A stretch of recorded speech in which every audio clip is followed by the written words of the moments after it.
Melanie Johnson, Manchester resident. You're hearing a lot of different numbers today because I don't think that SB 193 specifies exactly where all the money is coming from. It seems to kind of have money that doesn't necessarily come from everywhere. You reduce the school budget, then you give out the grants, and then you also have the additional makeup grant to the school that doesn't really seem to come from anywhere.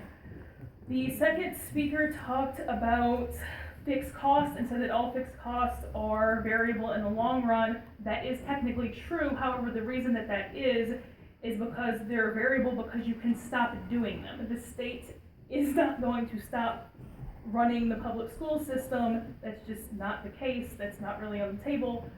So you're changing from funding one system, which is the current system, the public school system, to funding the public school system and the private school system and the homeschool system.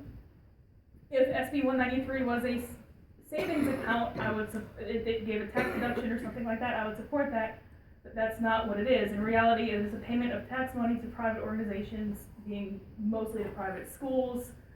It gives a grant to parents between $3,000 and $4,000, depending on what number you want to look at. And it is a benefits program that will benefit not usually those in need, but those who already are able either to have one parent stay at home full time or to pay the difference between the grant and private tuition. The average private tuition in New Hampshire is $8,621 and $7,200 for elementary, and $29,576 average, and median $14,550 for high school. There are 4 high schools and 5 elementary schools in the state of New Hampshire that fall below the grant amount. So you're not actually giving access to people who don't have access to something already. You're giving a discount to those who already have access. Since I intend to homeschool my children in a few years, this bill would give me access to a sizable grant, but I am not naive enough to believe that anything ever comes without strings. Once the state or anyone else is putting a bill for something, they want to control it.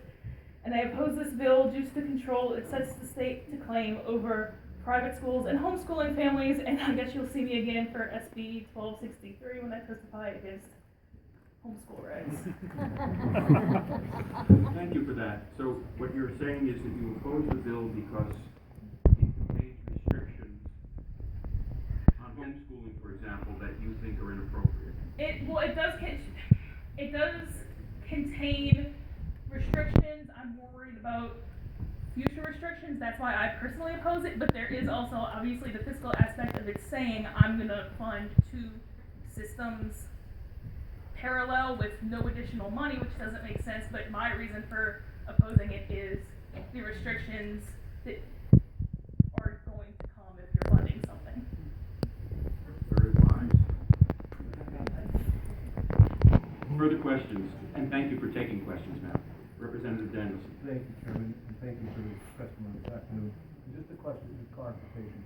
You said the state controls the public education.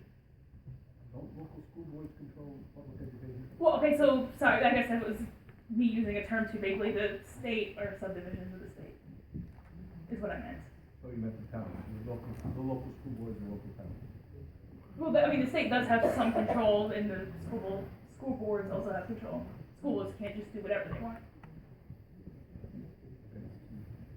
Further questions? There being none, thank you very much.